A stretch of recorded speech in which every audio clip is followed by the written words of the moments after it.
Fala nação, quer acompanhar tudo sobre o Mengão, matérias esportivas, melhores momentos?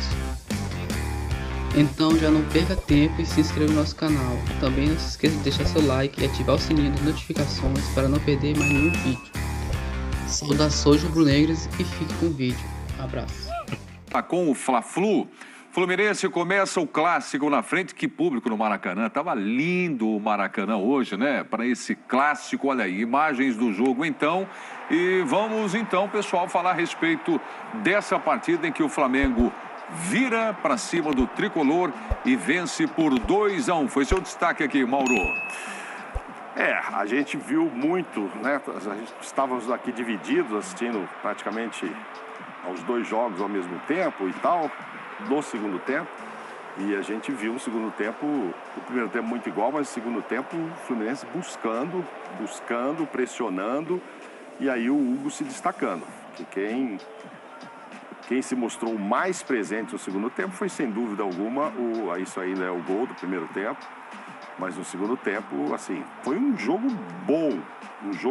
Eu acompanhei mais de perto o segundo tempo, mas ouvindo até os comentaristas que já estavam na partida, assim, foi um Fla-Flu dos bons tempos. Um jogo que certamente não agradou a torcida do Fluminense, que era mandante hoje lá, né, Bruno?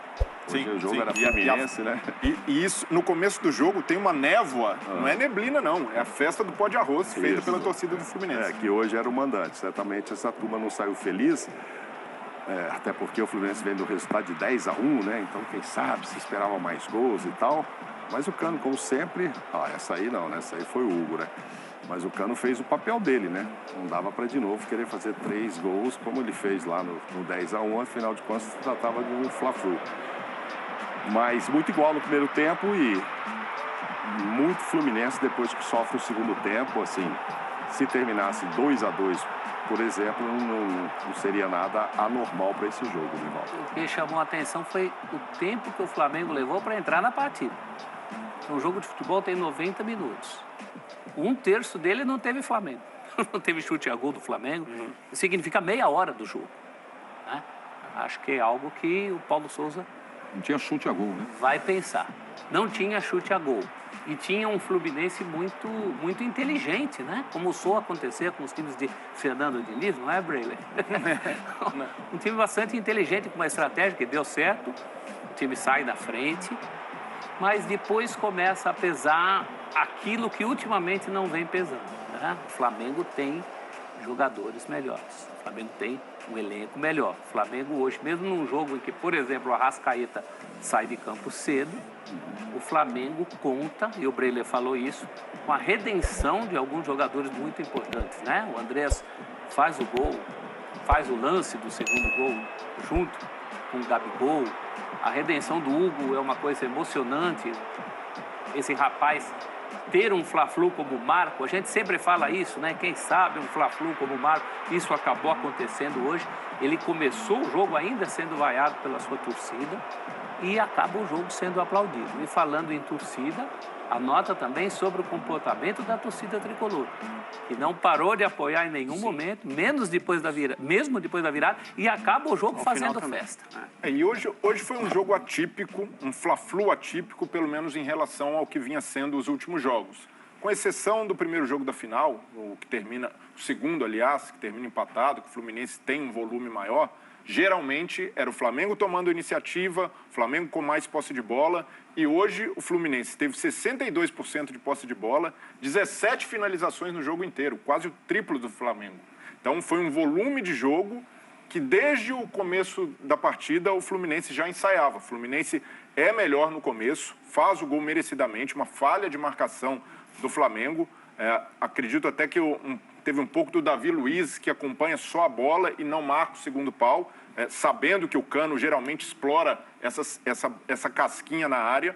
Mas, apesar do vacilo, o Flamengo consegue reagir. Se organiza um pouco mais, principalmente na volta para o segundo tempo, e consegue fazer o gol. Mas depois, o Paulo Souza, sentindo também a pressão, sentindo a necessidade do resultado, de voltar a vencer um Fla-Flu, ele adota um esquema abertamente reativo. Ele baixa as linhas, coloca o Pablo, arma um Flamengo com 3 zagueiros E nesse momento, para ele, o que conta muito é a sobrevivência, a confiança em placar uma boa série de resultados.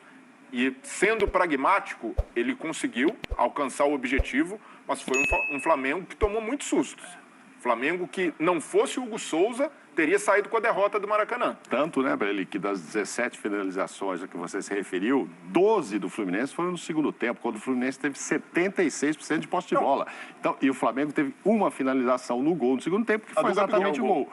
Então, assim, só deu o Fluminense ali em cima, buscando a virada, o empate. Que o Breiler comentou em relação à mudança de dinâmica desse encontro, porque nessa história aí dos últimos anos de clássicos, em que o Flamengo tem basicamente esse time, né? E o Fluminense teve diversos treinadores e mudanças de maneira de encarar o Flamengo, mas basicamente havia uma linha regular. A supremacia técnica nós não vamos discutir. Sim. Nós vamos discutir estratégia, nós vamos discutir eficiência, nós vamos discutir forçar erro, nós vamos, né? Mas do ponto de vista do Fluminense, não havia discussão sobre qual era o melhor time em campo tecnicamente. Claro. Hoje, depois desse jogo, eu não estou falando dos outros, estou falando desse. E é natural que mesmo que essa história de bons enfrentamentos inclua até o trabalho anterior do Diniz no Fluminense, com outro tipo de elenco, hoje, depois desse domingo, o que dá para dizer desse clássico é os times se equivalem tecnicamente. E isso é importante, porque no papel não há dúvida sobre qual é o melhor time do ponto de vista técnico. No campo há. No campo hoje dá para discutir. Então, acho que isso mostra duas coisas. Primeiro, o elenco do Fluminense melhorou sensivelmente. A aceitação desse elenco ao futebol, ao tipo de jogo que o Diniz propõe, tem sido muito interessante, muito, muito elogiável. E algo falta, o que não é novidade, a gente vem falando sobre isso desde o início do ano, algo falta no time do Flamengo do ponto de vista coletivo. Não individual. A comprovação do talento individual do Flamengo, que ninguém precisa querer discutir ou negociar, é o segundo gol. A jogada do segundo gol. Mas, levando em conta o que aconteceu no jogo, exatamente o número de finalizações, os números de posse de bola, e principalmente o que o Fluminense tentou e conseguiu fazer com a bola para cima de um time que é melhor do que ele, sempre teoricamente, é muito interessante. E, em que pese o placar, o Flamengo ganhou, não é um resultado injusto. André, mas o Fluminense equipara as coisas e a gente não achou que ia ver isso desde que o Flamengo montou esse time. Tem um outro parâmetro interessante para medir essa superioridade do Fluminense, é o número de passes. O Fluminense troca 500 passes, enquanto o Flamengo apenas 300. Até em relação a um Flamengo que não é encantador como em outros tempos, é um número baixo. O Flamengo geralmente consegue trocar mais passes, ter mais posse, envolver seus adversários. E hoje, pela proposta do Fluminense, foi não só de um jogo de mais controle, mas de mais intensidade física. Tanto é que o Andrés Pereira se destaca por ter sido muito combativo, por ter tentado compensar a ausência de um homem mais pegador no meio do Flamengo com recomposição, com entrega, e nesse aspecto ele foi muito bem, não só no aspecto técnico, mas por se entregar para a equipe, mas ainda assim o Fluminense foi dominante no meio-campo.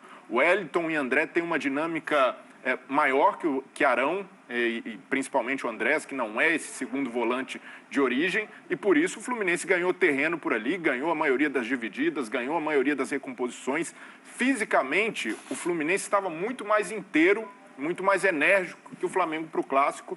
Isso fez a diferença. O André, por exemplo, provavelmente, na minha visão, ao lado do Hugo Souza, foi o melhor em campo, pela dinâmica que conseguiu dar ao meio do Fluminense. E tem também o aspecto das escolhas do Paulo Souza. Quando o Arão sai da zaga, ele se torna disponível novamente no meio-campo. Mas antes dessa movimentação do Arão voltar para o meio, o João Gomes vinha sendo um dos principais jogadores do Flamengo na temporada. E um dos mais intensos. Você tira o João Gomes entra no meio de semana, no jogo da Libertadores, leva o amarelo, está suspenso, não joga o primeiro jogo das oitavas, ele segura o João Gomes no Clássico justamente diante de um time que já ensaiava com o Fernando Diniz ter mais posse de bola, mais intensidade. Então, para mim, foi uma escolha bastante questionável do Paulo Souza, pensando nesse jogo. O Arão pode ser titular, o Arão tem mais experiência que o João Gomes, Mas para esse clássico, eu teria apostado no João Gomes para dar mais vigor, mais pulmão. E isso faltou em muitos momentos ao Flamengo, sobretudo no segundo tempo. A mexida dos 3 zagueiros, coerente para segurar o jogo, não era um bom dia para o Flamengo tecnicamente, em termos de organização. A Arrascaeta vai mal, mas ainda assim faltou esse jogador de mais pegada, de mais intensidade no meio-campo, para ajudar o Andrés Pereira, que fez esse papel, mas de forma sacrificada. O Arão é útil em determinados jogos. Para esse tipo de enfrentamento, com um adversário que gosta da bola, que tem um meio-campo forte, o Paulo Souza tem de repensar essa formação.